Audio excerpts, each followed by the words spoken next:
Okay, hello and welcome back to today's randomized gaming live stream. Okay, hopefully that can hear me. Oh, I need to put my headphones in.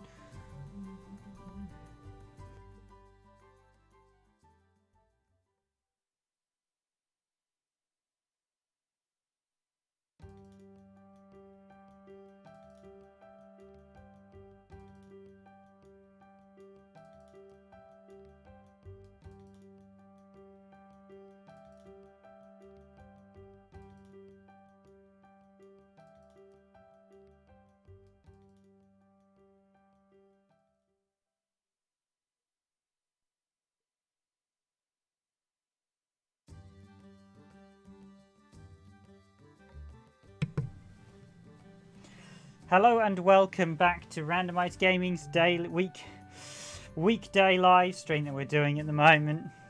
Hello, I'm your host, Random Gamer Riven, and yes, I'm just making myself a cup of tea. So apologies for the slightly late start, but I just want to let the Homeland attract sequence run for a bit. And no, this is not related to the television series of the same name. And hello to our returning live stream viewer, Blade of Murd. So I'll just turn up my mic volume a little bit. In the past couple of live streams when I listened it back, my mic volume has been a bit quiet, so I want to get that up a bit. So this is Homeland, which is probably a game most of you have never heard of or played. It was a 2005 GameCube RPG, and it's one of a handful of games. I think it's only like Phantasy Star. So I think Kirby's Air Ride, Phantasy Star Online, Episode 1 and 2, and Phantasy Star 3 Blue Burst are about the only 3 or 4 games that support the LAN and broadband modem. There may be 1 or 2 others tucked away. Homeland is sadly a game, as you can see from the fact it's all in Japanese, that was never released in the West, and Chunsoft, I suppose, didn't tend to release their games in the West, sadly. It's an explorative sort of adventure action dungeon RPG and quite an obscure game, and until recently it was quite an obscure import as well, because if you attempted to play it on a Western GameCube, you would get completely and utterly corrupted text, so you needed a Japanese cube. The reason why the text is corrupt is because it was using the Japanese font base in the GameCube. Now, all GameCubes have the Japanese font base, but it's locked out if you use an action replay to import a game.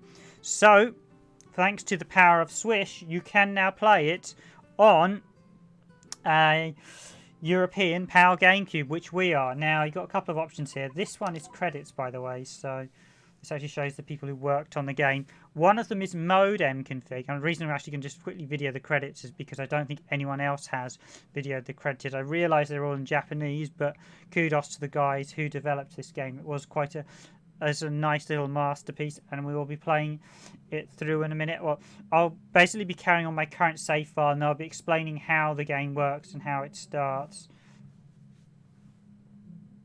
and the stuff you need to know. I can't speak Japanese particularly well, but there's actually a very good guide site that I'll leave in the comments section. In fact, I'll put it in the video description that I've been using. I also have some understanding of Japanese from years of importing Japanese video games. In fact, I've been importing them for close to 20 years now. So there were the credits. Now, this one's options. Actually, no, that one's modem options. I think this one's start a new game or create a new character. Now, the modem options supposedly crash.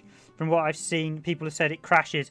It will crash if I do it now because I'm set to 480p progressive scan. However, I was able to access the modem options the other day. Although we don't have a broadband modem in, I was able to access the options screen by going through to it when I had my settings set to 480i. It crashes at 480p but not 480i, and that's partly because I suspect the menus for the modem were configured for 480i. This game is not naturally a 480p one, it's actually a 480i game, and technically you shouldn't really be putting this into 480p. I'm just doing so it looks nice and playing the offline mode. If you're playing online, you should only play this online via the native resolution as 480i, otherwise there may be timing issues with other players or there may be syncing issues. So this is actually a huge action RPG, And it's interesting, the box says it's 1 to 2 players, but I can't find any mention of how the second player can join in. I know it's online, and I believe it's online up to 4 players, but the box directly says you can have up to 2 players. So this is my starting room. Now, I'm still actually in the tutorial part of the game. So when you first actually start for the first time and wake up, you will actually literally be given... Tenjin here won't be at the door, won't be at the closet door. Instead, you'll be able to answer try and do your homework. Your mum will ask you some questions, and basically you can tell her the truth or lie to her. You then can choose to do your homework, read one of the books, fiddle with this here, or look to the closet. Depending what you do, will decide what character classes you can be. So when you then go up to the door, basically once you've done everything, you can then knock on the closet door twice, and then you'll be able to pick a character class, and he'll take you into the game, Tenjin. So this is stats, by the way. So you've got stats. I've got items on this screen, although I don't have much. X, incidentally, is sort, just in case you're aware. This is say a message, and now, annoyingly, you can actually say messages in English, but you can't name your character in English. So if I do 1, 2, 3, ABC, and I will say the customary H,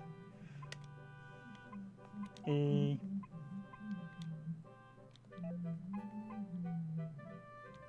L, L. Oh, it does actually say a few words. I must say that. Hello. And there we go. Hello. You can say hello. So that's chat. This is... That might be take a break at the minute. Start is also take a break. Oh no, this will be hold hands, won't it? Hold hands is an interesting mechanic that I'll explain later. It's related to sharing XP between team members. And this is my stats. So I'm going to continue where I'm currently at. I'm going to talk to Tenjin, and he's going to walk me back to where I am in the game.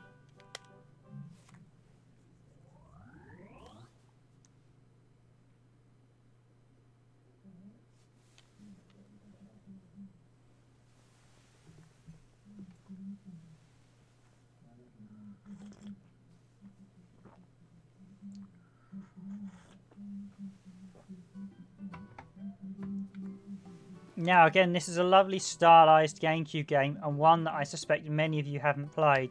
So as you can see here, my character is now transformed into the cube. That is my character class, which I think is a defensive one. So this is sort of the hub area, a bit like Pioneer 2 and Phantasy Star. Basically, this is the hub town. So you have quite a few characters here. I think this character here, the quests are actually in the book, but I think this guy may be related to some of the quests. The bell next to him is actually important for... Actually, no, he's the tutorial guy. He gives you lots of advice on how to play the game, but I don't need to chat to him. Sadly, my Japanese is not that good. Now, I can also...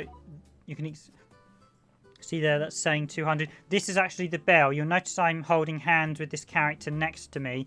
He's actually been hired. Basically, you ring the bell here, and then it'll basically offer to hire an additional character. He was 50 gold to hire. My next character is 200, as you saw there.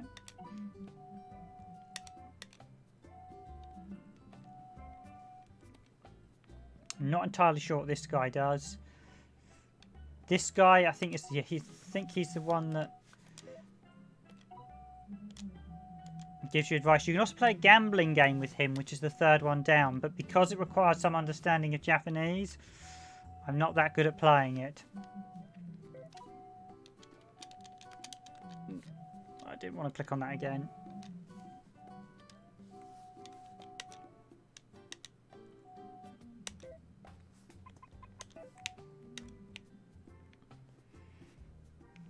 So you've got a little map of the pavilion here, the sort of star area. So this is examine, and this one's also attack and action. So basically that's the world map. Again, can release hands. This is abilities, so the ability wheel of my character's abilities, you can see there, attacking. This one's a heal. I've got quite a few abilities now, attack, up, defend. Not quite familiar with everything. Just going to check my inventory. So I've got those equipped. Just going to sort. So this item here, this is a healing item because it says 70, that heals 70 points. This item is also a healing item, this heals 150.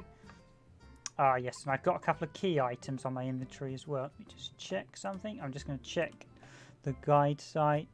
So I don't know how I pronounce it. I'm looking at the same characters. So top dash cert, under thing, T with a round, the sort of T with the loop next to the L thingy, the at symbol or the of. Okay, so that's the item I need to use. So yes, yep, that is the item. It's on the view of the water. I did wonder that. So I will say this, you are going to need a guide site to play this game to some degree because there are some puzzles you need to use. So I have a couple of key items and I have to use them at set points. So I'm not entirely sure myself, and I'm just actually checking the fan blog website that details it, and I'll include it in my link to below. So I'm actually going to go to the very starting town because that's where I need to. So obviously he's telling me about the locations.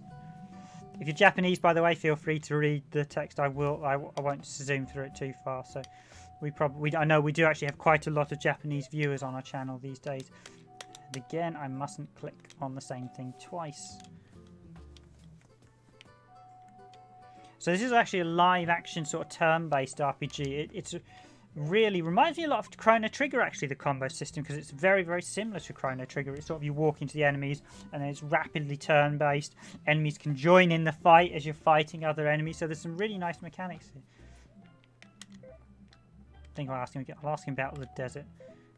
He'll probably tell me about the desert town as well there.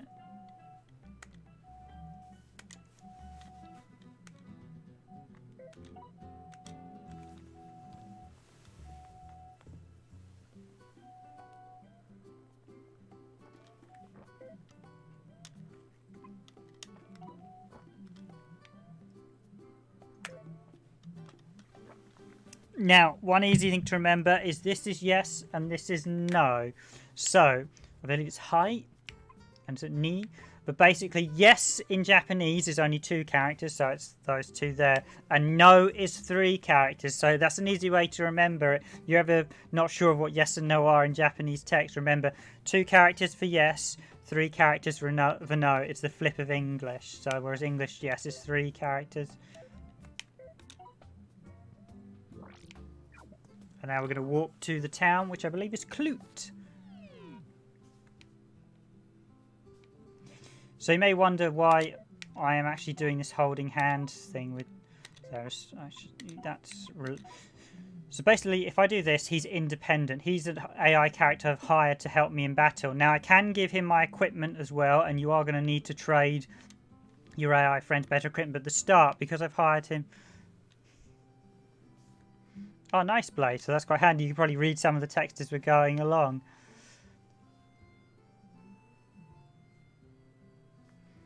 Okay, great. That's great. Thanks for letting us know. So you can actually read Japanese. That's good to know. It's always helpful. Well, if you spot anything, you can help do some translation while we're playing then. And welcome back to our stream. It's always nice to have returners coming back to the randomised game screen. So I'll just chat to a few people as we go around the village. This is actually the first village in the game where you first land. So this is Tenjin, the character that you met at the closet. He actually takes you down here. And this is where you've got to try and solve the problems in the village. Now, the first thing you've actually got to do is... This game's a little bit weird. The whole main storyline's weirdly locked out when you first begin. And it throws you into this opening sort of quest. You can't actually finish this opening quest, apparently, according to the guide sites I've been reading. You get sort of halfway, and then it goes to the actual start. And then later on, you can replay this quest to get the proper conclusion. But there's a few confusing things. Basically, I think at this point, it's purely a tutorial version of the quest.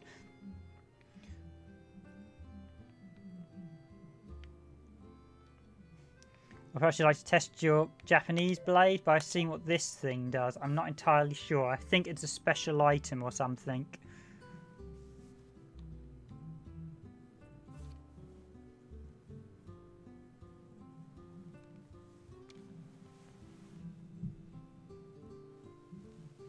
So if anyone knows, please do let me know in the comments below.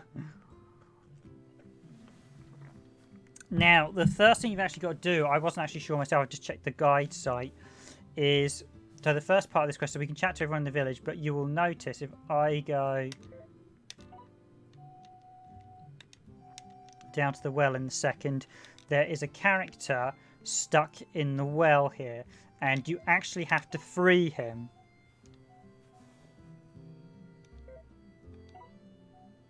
And I did think when I saw it that you had to free him, but I wasn't so sure how I was going to do that. So, inns are fairly obvious. This is an inn. You can stay here to heal up. I think this one's actually 3 to stay at. Yep, so I'll just stay at the inn just for fun.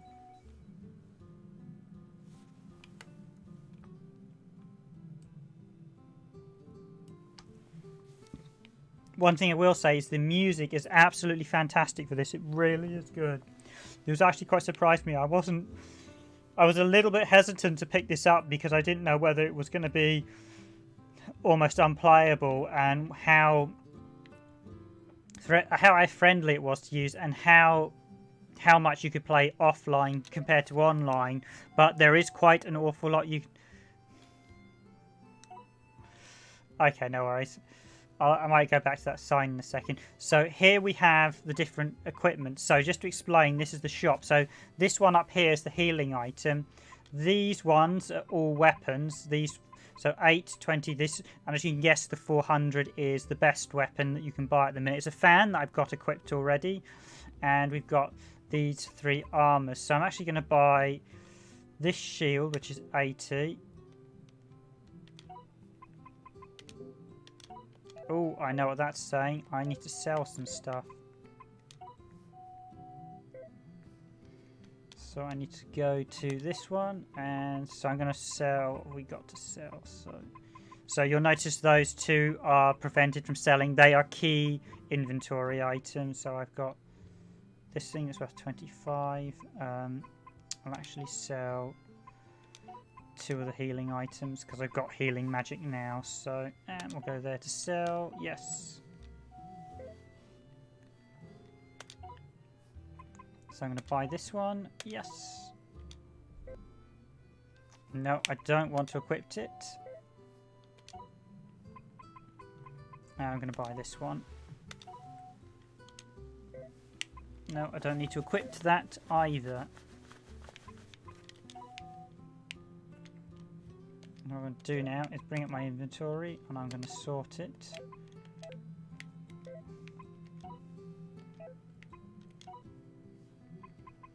And I believe I click on this, I can give to him. Did that give him? So he should have given me a weaker weapon if I did the give correctly. Oop.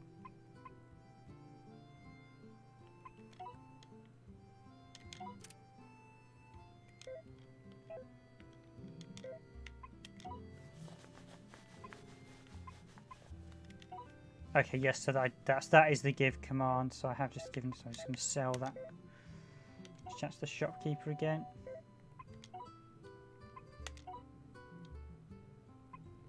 Yep, just sell that.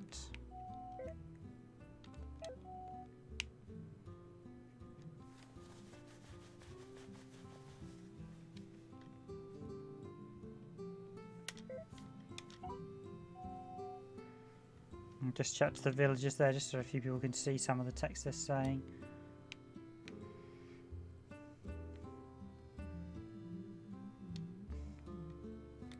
Right, I'm actually going to release hand-holding because this is the starting area and he should be able to fight with me.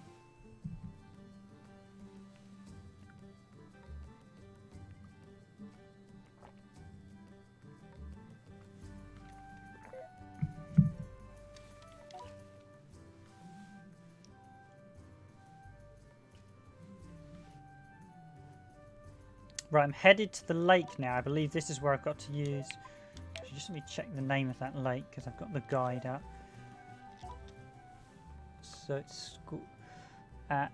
Let me just check that is the right name location.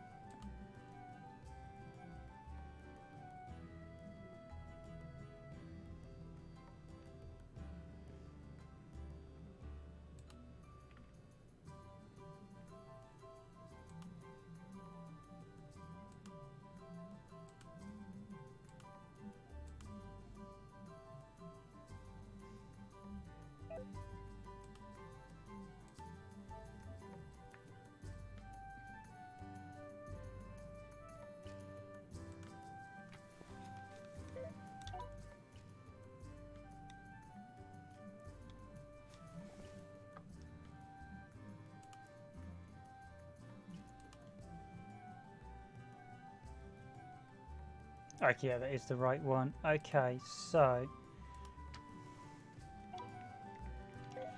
what that means is I need to go here. So you notice I'm quite high level, so the enemy slimes are actually running, which is to show you combat. You can fight them like that.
Yep, that's the item you've got to use there, and that's apparently going to free the lake.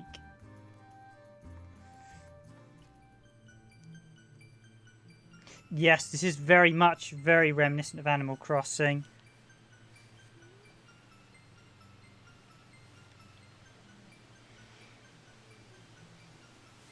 I totally agree there, Blades of Myr.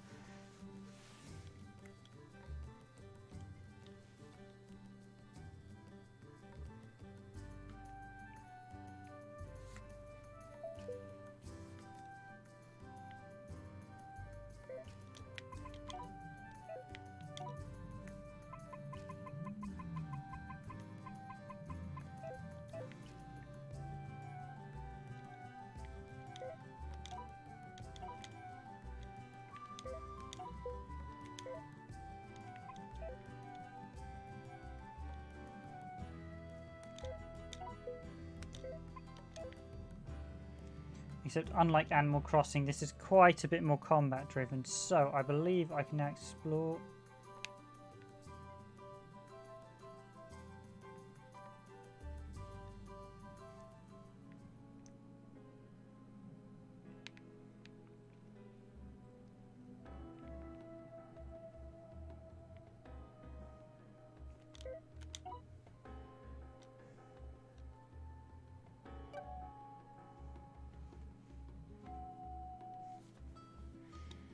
Okay, some of these scrolls are automatic, so you're going to have to be good on your Japanese to read some of these.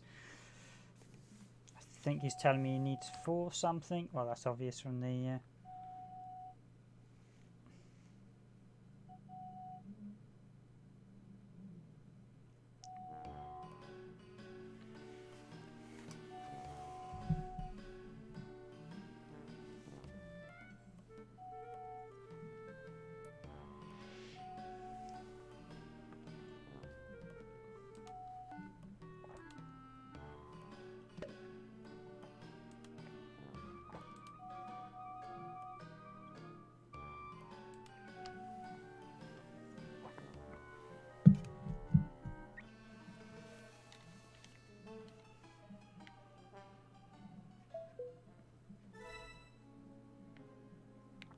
Okay, so he's obviously leveled up.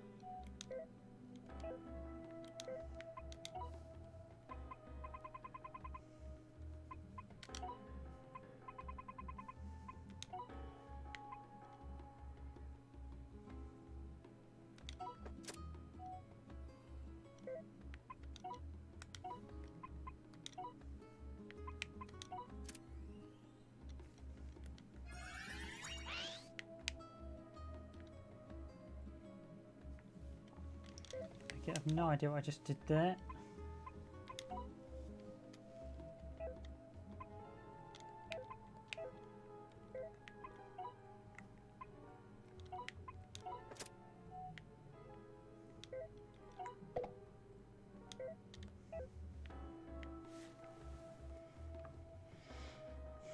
Okay, so that is the first part of this quest done. Let me see what else I've got to do.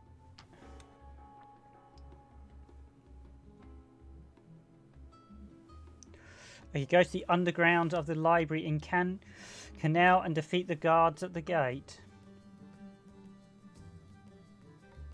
Go into the cave and talk to Mubun.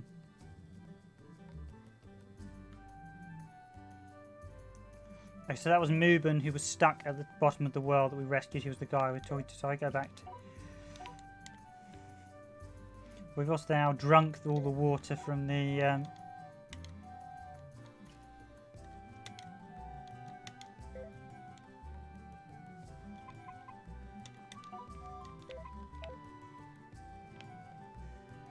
Yes, if you hold down B, you can also run just to make yourself move quite a bit quicker in this. This is a very, very stylized game, and certainly one of the better sort of looking. Although it's got quite basic visuals, it is still very prominently good looking. And yeah, it does remind you of Animal Crossing. It has that sort of feel to it, except it's a bit more combat driven. There are a few other...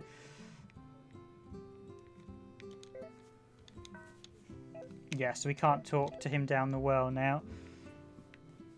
So I'm now going to travel to the town of Clanau. I could use it via the warpers I've got there, but I'll actually give you a quick explore of the area of the towns. So you notice I've got enemies running from me at present.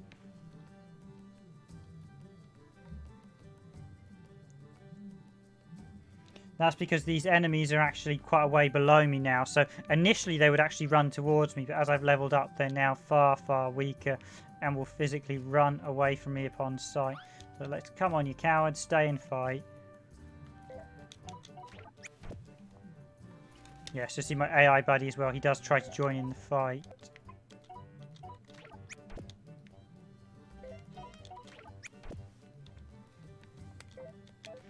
Actually, I'll just have to show you the combat. So this is attack. Again, that's hold hands. I've got abilities. That's block. And the one below it at the bottom that appears is actually run away. So this is still stats. This is still items. This one is still chat to the monsters. And this one is you can make a beeline for it in the direction you choose. Actually going to be... let's be a bit OP with this guy. Let's pick something that says... See what the type of attack this is. Oh, that's a drain spell of some kind.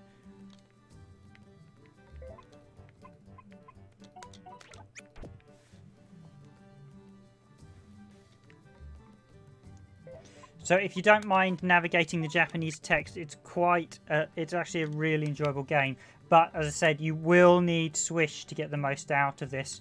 The reason being, if you don't have Swish and you attempt to load this with standard action replay, because I mentioned earlier, it doesn't have doesn't access the Japanese font and action replay, the text will all be gobbledygook characters, which will mean the game's text strings are completely unplayable. Even more so, it makes typing into this thing next to impossible. And there are a few key moments, such as being able to unlock the online mode where you need to type into this thing.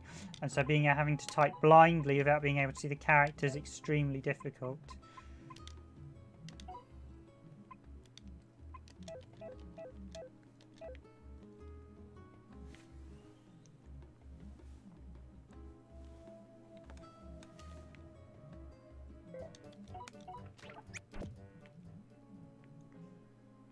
I'm just going to run around here and actually get some experience by fighting some of the monsters. Was it left I could go and then up?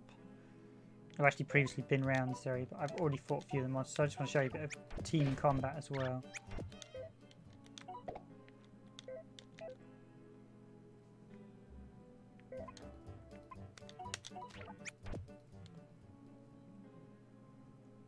So tomorrow we will have Friday night fight night as well.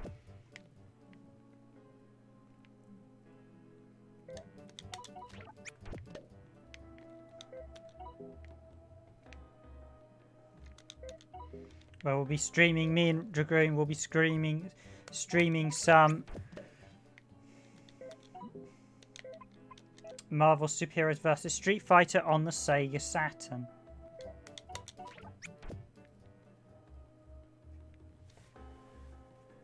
The one slight gripe I have is my inventory is surprisingly small at the minute, so you do end up rapidly having overbid items. Oh, excuse me.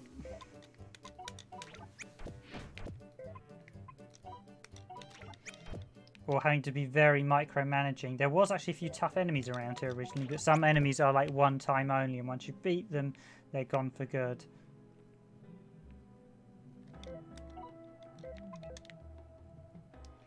Now this game's...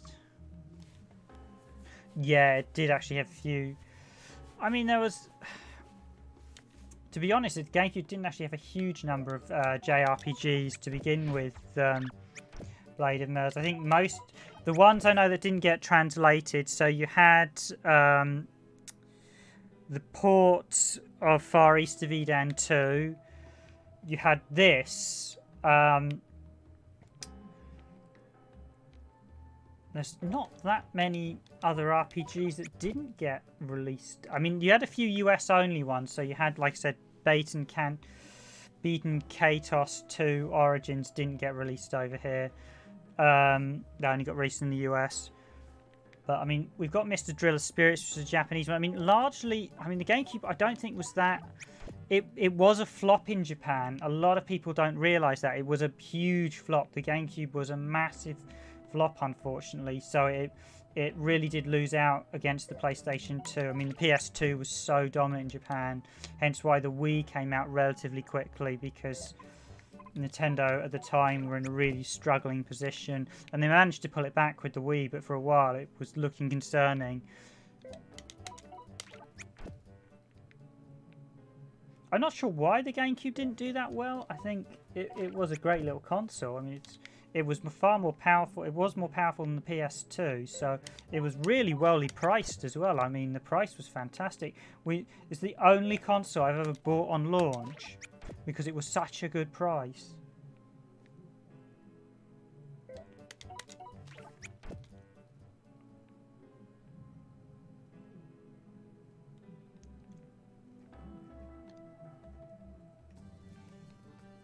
I mean, whereas the Saturn and PS2, I can think of tons of RPGs that didn't get localized. And I've got an awful lot. This is just one game. I think there aren't that many, but this is certainly one game that it would have been really nice if it got localized. But you do need to be, how do I say? It's not a game I'd recommend for someone who hasn't played a Japanese import before. It's something you need to have experience. I mean, I'm a massive RPG fan, so I know a lot of things to look out for just playing, from my experience playing a lot of other RPGs. But even I had to resort to a guide, as you saw in the earlier, because I had no clue what to do with the items. I was actually exploring the various towns. It was great going off exploring, but it was meaning I was missing key story elements, and at some point I'd have become seriously stuck without the guide site. Oh, this little chap heals us up, so...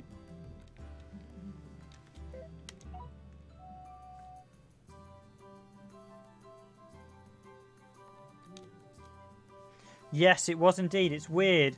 PS2, it was technically the PS2 was more powerful than the Dreamcast, but it was less powerful than all the others. Again with the PlayStation 1. The PlayStation 1 was the weakest console. The PS1 was so outdated when it released.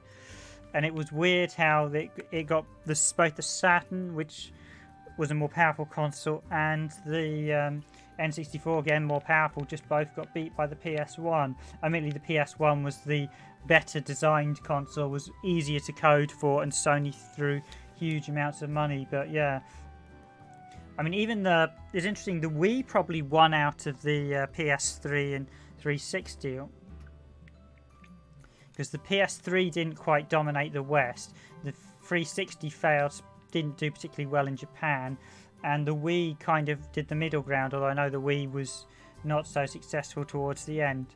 I think the only gen that hasn't really applied too well is, I mean, even the NES beat the Master System, and the Master System, again, was a far more impressive console.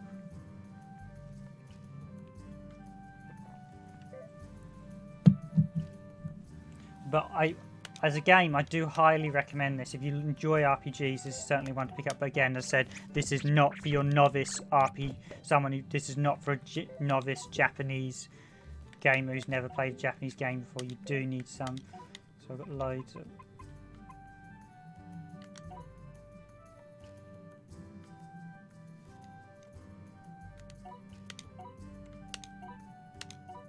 Let's just use that and see what happens. Probably some healing. I just want to open up the chests.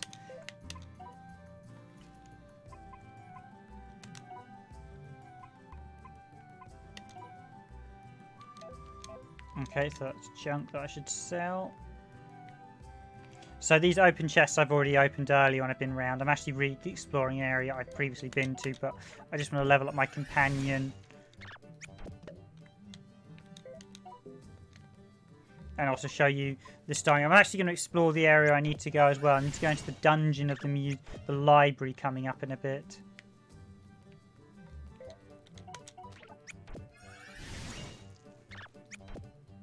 And the other thing with this one, as I've said again, I will reiterate it again, if you want to import this, I do highly recommend you are able to play Swiss that can force the SJWS font. So basically that's got two font options. I'm actually just using the auto, but there are two font options, the Western font and the Japanese one, or you can select auto and it'll automatically select the font relevant to the game.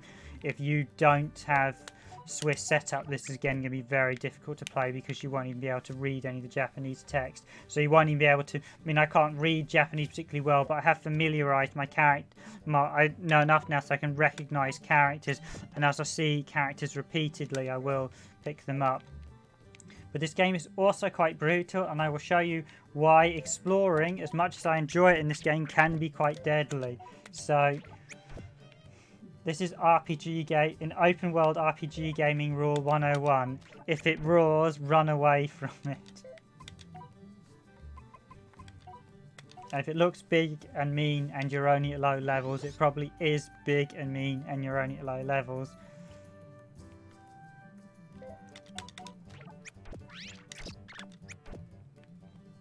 The combat in this, as you can see, is really, really fast. It's really smooth. It's just a really great. Admittedly, you have to be careful, like in this open plane. If you pick the wrong area, you will get swarmed and you can get attacked by multiple enemies.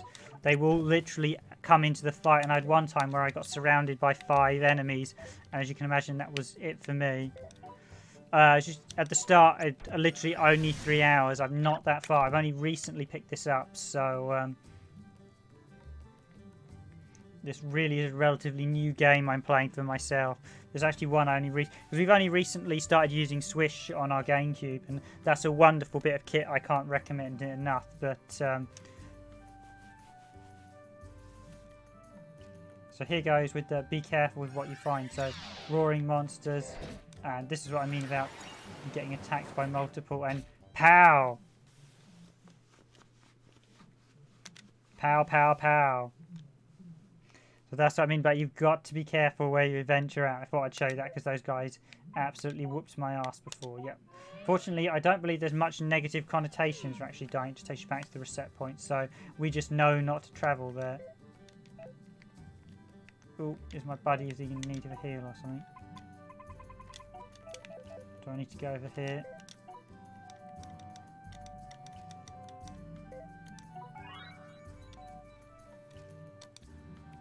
So I'm only like 3 hours in, so I haven't even unlocked all the main features for this, because this does eventually have a Dungeon Master mode.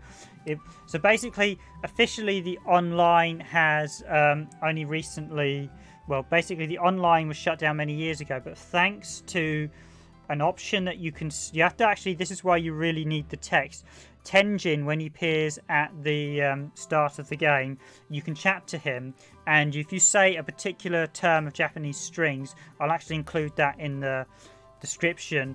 Basically, once you've unlocked far enough in the game, he will have a locked option out. If you speak to him and then say this exact strings, it will unlock the online mode. Now, you actually unlock the online mode in stages, but you'll be able to then play the game online. I say online, you'll need someone to act as a server, so you have to have one host, and they are if once you've unlocked it, they will be put into the Dungeon Master mode where they can see the players playing around in the game, whereas the other players can play in the game. But the Dungeon Master mode sounds quite fun because you can then add in enemies to hinder the players, etc. But yeah, this is actually one we recently picked up recently. Shameless plug, but I actually picked this up from a company called Genki Video Games, who we've used a number of times before in the past, and they're actually a really good Japanese importer. Do check out, there are a number of importers. I mean, there are websites like eBay and Amazon you can pick up. I picked this up for £25, which is brand new and sealed as well, so it was brand new, which I think is a very reasonable price. You do have to be a bit careful. You will get some people trying to sell this for £70-80. It's not worth that. This is about £20, £20-30. I think maybe even a bit cheaper if you get it on somewhere like a second-hand auction site like eBay, Yahoo Auctions. So it's not that expensive to buy. But it is one of the many Japanese exclusive games. I say many, but there's not actually a huge number of Japanese games that were exclusive to the GameCube by the end. Most of the games tend to get Western released on the GameCube, so it's not something like the Sega Saturn where the vast majority of the library is Japanese only, including countless games that even got released in the West on other formats. But yeah, I'm relatively new at playing this. I only picked this, as I said, a few weeks ago, but I'm rapidly picking it up, and as I've worked in the industry myself, I know how to handle sort of playing Japanese games and rapidly learning how to pick up games. So it's something I'm quite good at rapidly picking up a game and learning its strengths and weaknesses. But I was surprised because I was a bit hesitant about picking it up and whether I'd enjoy it. But since I've been playing it, I've really enjoyed it. And it quite surprised me. This and Mr. Driller I've been playing quite solidly for the past week and a half.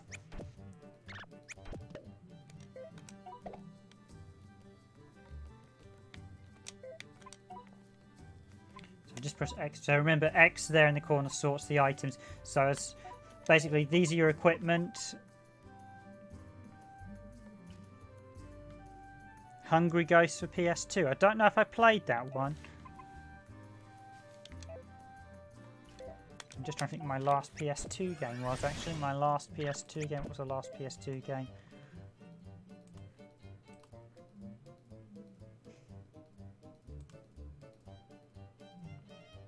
I've definitely heard the name Hungry Ghost, that's for sure.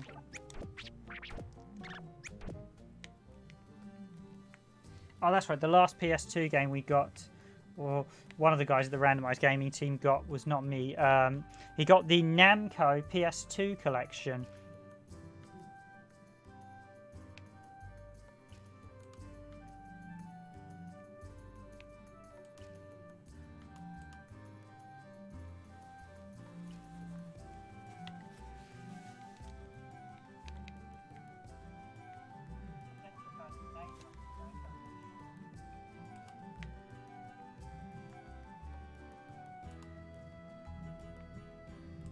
Okay, hopefully you didn't get that audio playback on the stream.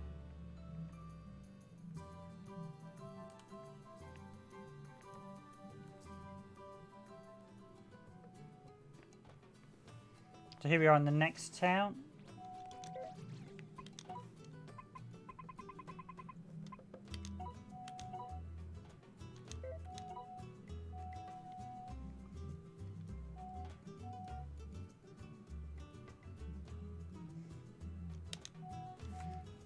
I'm not sure whether that may have been released under because there are a lot of games now. There are quite a few games that got released in Europe that got released in Japan that say didn't get released in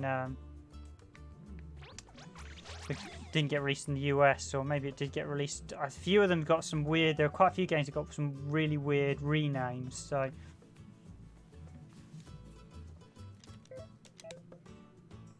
Okay, so it's time to heal up, and then I'm going to buy some loot, and then I'm going to venture into the library's dungeons. So this inn isn't free. I think he charges you 10. Yeah, he has 10. Well, it's not a lot of gold, so... Yeah, last PS2 game was said, I should have said fully, was the Namco Anniversary Collection, which was 5 PS1 games on one disc. includes Kalonga, includes Tekken on PS2. It's a really nice collection, actually. It's one I thought, well, this is one of the many games that should have been released in the West, but sadly wasn't. It's a collection of Ridge Racer, Tekken, Kalonga, Mr. Driller, and one of the Ace Combats. I think it's Ace Combat 2. Again, really good collection. It's a really great collection. They've got a few improvements, all the games as well. So, but I think the last... Actually, I bought a load of PS1 games at Christmas, so I finally got a Japanese copy of In Hand myself, which is one of those games that will appear on the channel at some point. It's one I've longed to play for a very long time.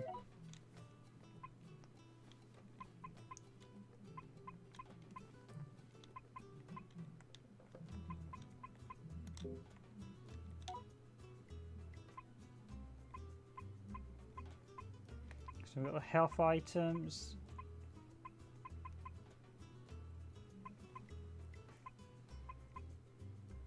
I'd assume that's the defense and this is the attack, so I assume they got the better defense. I assume this guy's selling better defensive items. It said he was.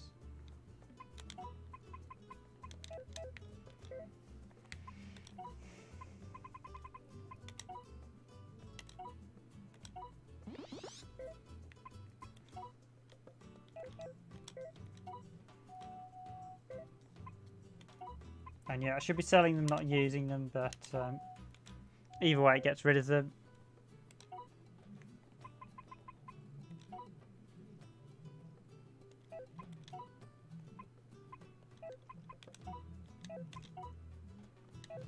So one gripe I do hate about RPGs if they don't do it is when they don't show you how much the equipment will improve you by if you...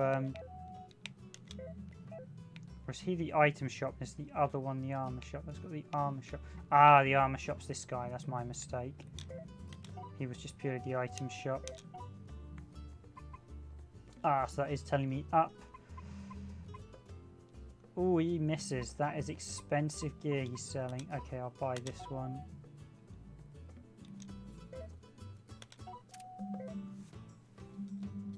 Yeah, the design of all the characters in this village are really wonderful.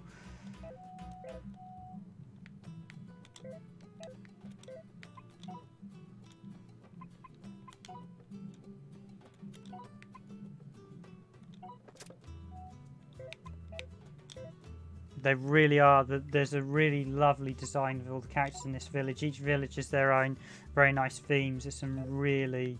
This really is an impressive GameCube game on that perspective. It's one of those games you don't see that many people talking about either, so...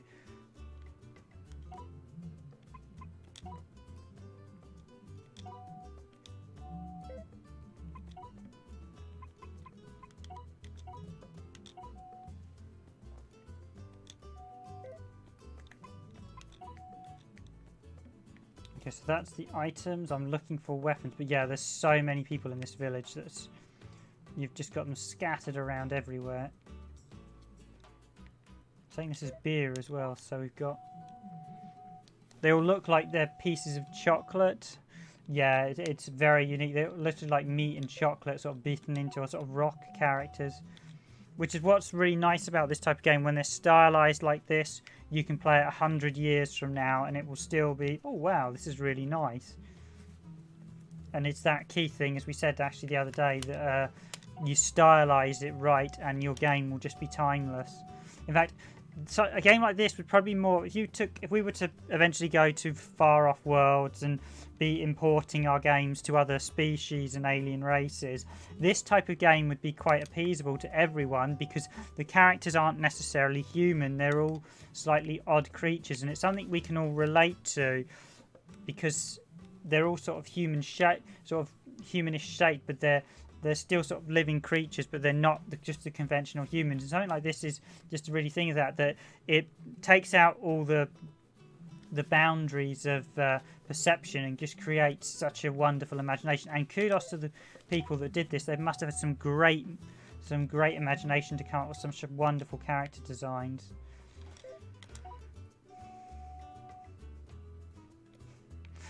Yes, now that you mention, they do look like erasers.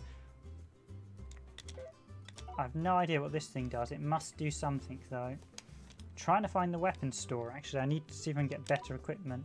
Although, seeing as I bought such an expensive close combat weapon, I suspect...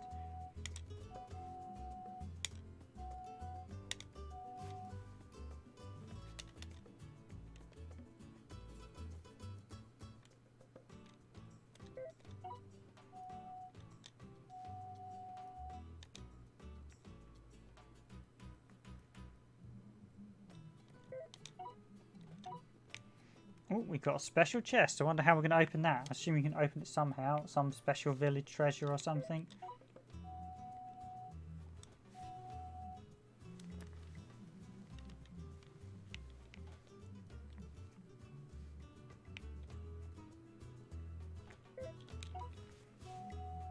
So it just goes to show you can buy games even when they're sort of 20... I think it's about 15, 16... No, this is about 50, this is 15 years old. This is 2005, and still really be impressed by gaming. I do buy an awful lot of retro games. So I still buy NES games.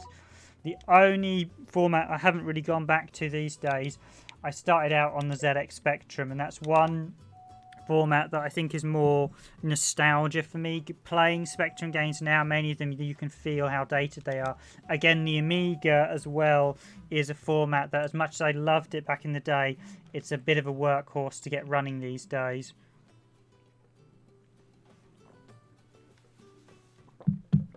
That said, the Amiga, the other problem with the Amiga is one of the big issues that I have some concerns with the Amiga is stuff isn't being archived properly, because people aren't archiving the original versions. They're often archiving what would be pirated versions and things like that, and we need the genuine versions and the security stuff all archived correctly, because many people are archiving pirate versions that aren't complete, that you can't finish, and that's concerning. Because the problem with Amiga games right now, and this is one of the things from a design, because I worked in the industry, so archiving games is really important to me. The magnetic discs that the Amiga used, the old 3-inch floppies, are now dying out in droves. They're losing their magnetism, and it's concerning that if we don't start archiving all those games in the near future, we could well lose some games eternally, because every copy we have is lost. It's just lost. All the magnetism's gone on all the discs, and then you can't play anything.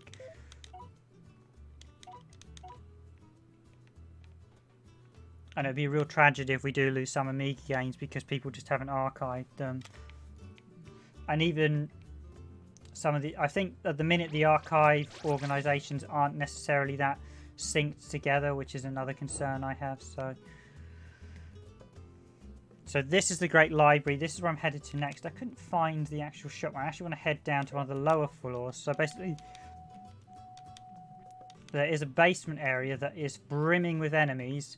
And now that I've leveled up and got some better equipment, which I'm going to need, because we're going to be fighting some tough enemies where we're headed.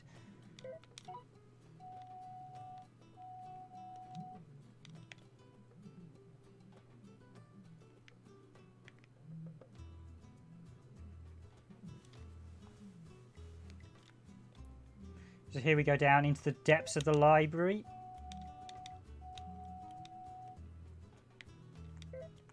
And this is where I actually need to head for my next quest, I believe. I'll just double check quickly. I'll stream for a bit longer tonight, seeing as this is quite good fun. And really, I'm playing a game I'm currently playing anyway. I'm streaming a game I'm currently playing at the minute, so I might as well just... By the way, my character name is actually, I believe, Riven in Japanese. I hope I've got that right. It's supposedly Riven in Japanese.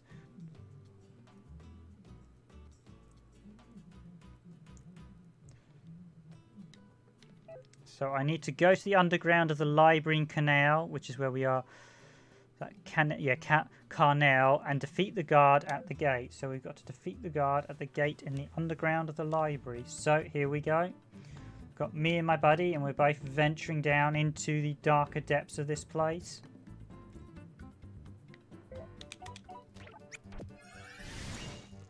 As you see here, these enemies pack a lot of punches, so you need to be a bit more aggressive with how you fight them. And one of the reasons I actually hired a second character is when I initially came down here, I realised I was a bit out of my depth.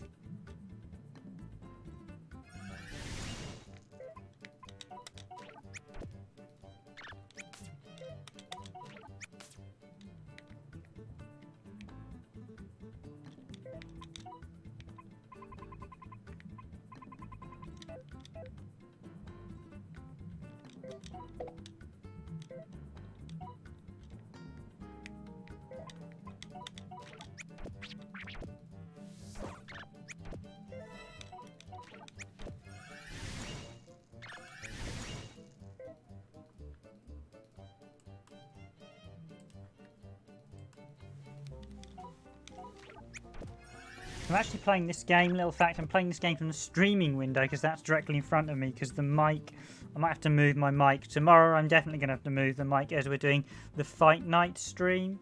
So that will be us, me and Dragoon, battling out over a fighting game. We're hoping to make that a regular Friday occurrence, so we will see. No, I don't at the minute. I much prefer combat. And at the minute, the spells, basically, I regard are a bit slow. So, but you know what? I'll use a few spells, seeing as you mentioned it. I tend to reserve spells for core features like healing. Ooh. Okay, now I'm in a spot. So yeah, let's actually use a spell now. Okay, what's an attacking spell? The other thing is, that was not the right spell to use. I'm not that familiar with all the spells, so that's the talk or say something.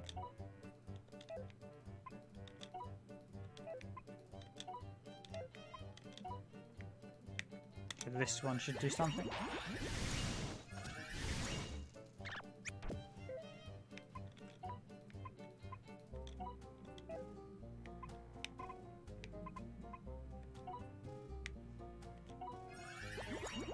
I had one attacking spell, that I do know.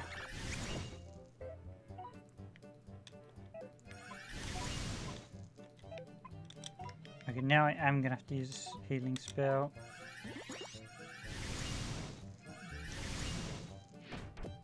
The problem is, I think I'm more a combat character at the minute as well, which...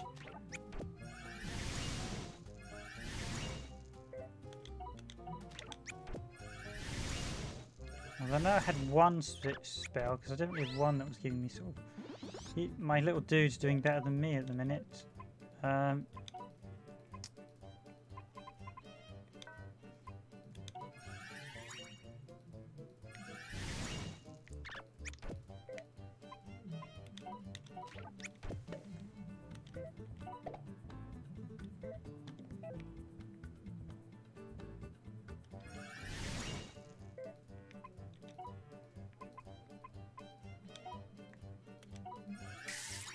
Well, that's right, that one was lightning. There we go, there's an attacking spell. I think it's also paralysed him.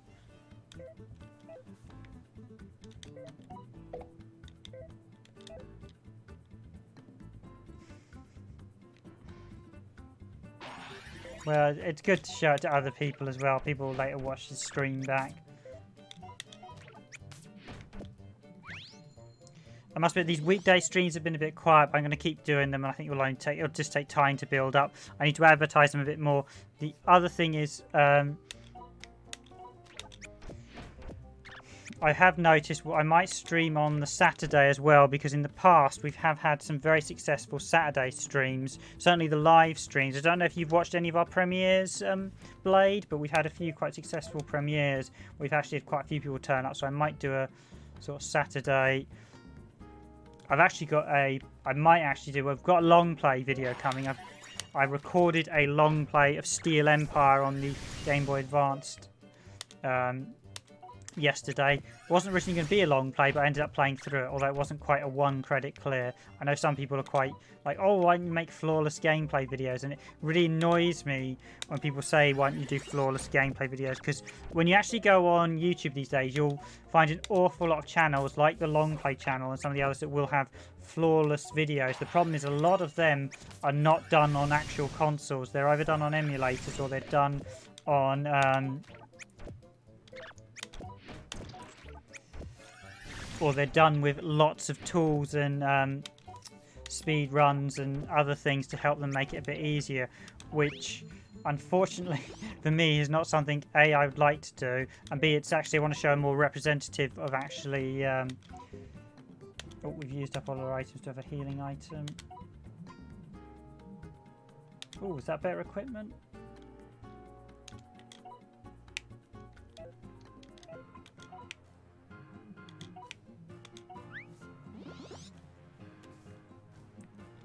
Okay, he's got a heal, or he's got poison or something on him, doesn't he?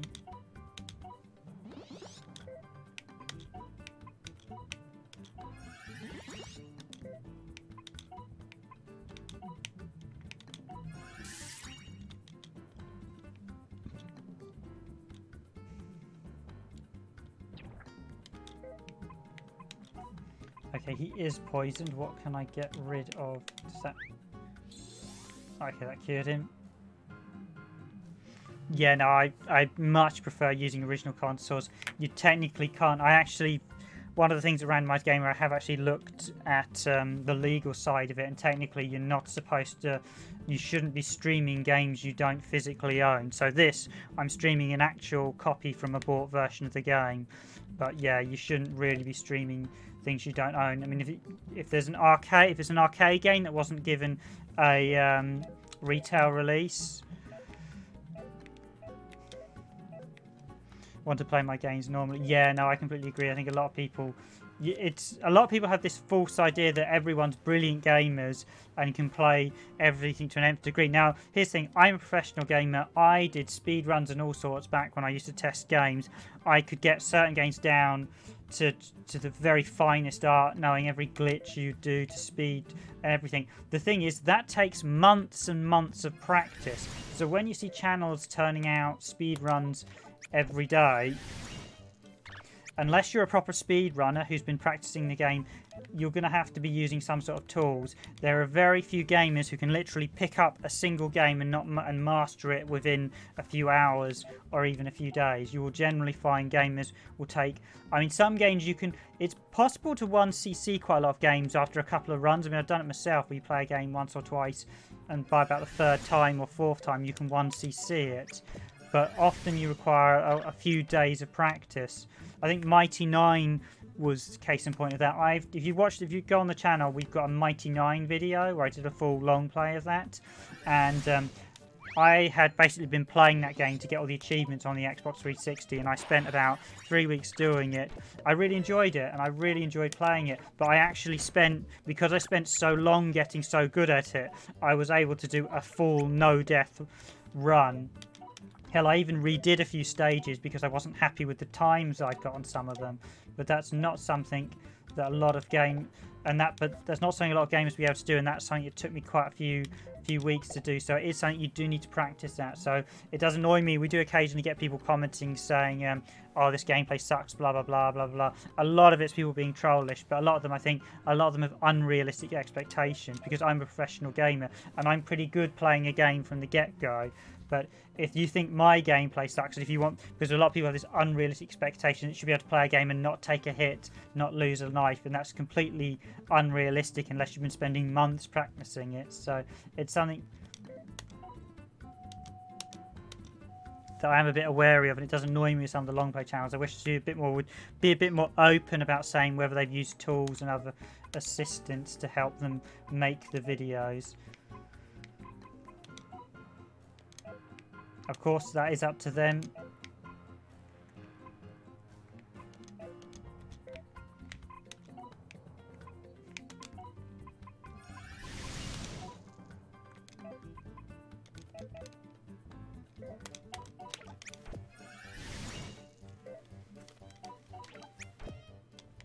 I mean, you are entitled to make videos using tools and other things, but it's just something that I think people need to be a bit more open about what they're using to make videos.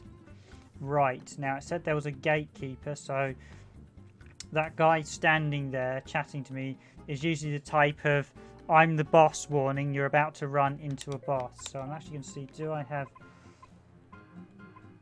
I'm really hoping one of these items is going to restore my power. No, that doesn't. Oh, that's a teleport item. Okay, so this is the gatekeeper bosses that was mentioned by one of the guides.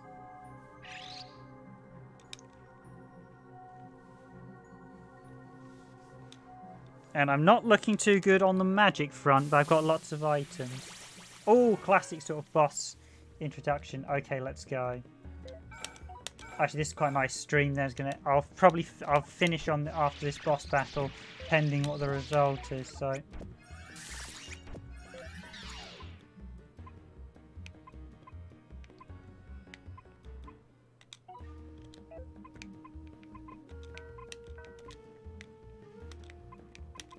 I can't do anything. I'm paralyzed. Okay, now I can attack again. Could actually both attack the same one.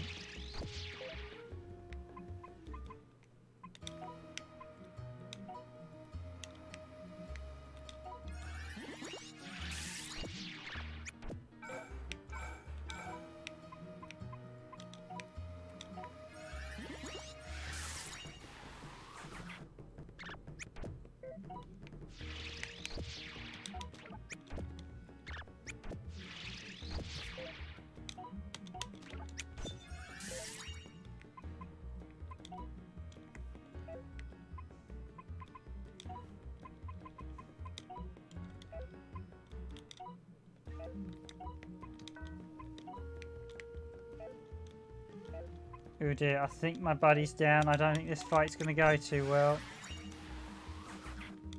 Yeah, they're both attacking me.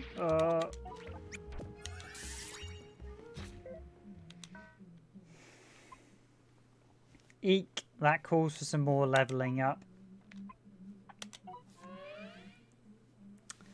So back to base to heal up and restore. Okay, I think I'm going to finish there. The stream's about an hour, but that's a good example of the game. And I think that's a good to end on that boss fight. It's a shame we didn't beat him and get to carry on the storyline, but I will beat him another day and carry on. Thank you for watching. I hope you've enjoyed this video as always. As always, if you like this video, please do hit the like button and please do subscribe to the channel Randomized Gaming. I've been your host, Random Gamer Riven. I hope you've enjoyed it and please do leave any feedback, comments, etc. I will leave a link to the guide site I was using in the video description for this game. If there was anything else I said I was going to mention, please do let me know. I'll include the code words for the online mode as well, although you do have to progress quite a way into the game. You cannot, right now I can't access the online codes until I've actually beaten this quest, so you do need to get away. Again, I'd really recommend this game if you enjoy RPGs, but you do need a guide, and again, as I mentioned, you do really need Swish to play this on GameCube, unless if you're using a Western GameCube. You've got Japanese GameCube, it'll run perfectly, but if you don't, you'll need Swish in order to correct the text. Yes, it's a very good fun. I hope you've enjoyed this video as well, Blade of Mares. It was lovely speaking to you. It's always nice to have some people to chat to on the stream. Thank you very much. Thank you for watching. It's always nice to have returning victors. We will be doing a stream tomorrow night, and that will be a fight night one. So if you're able to make it, please do.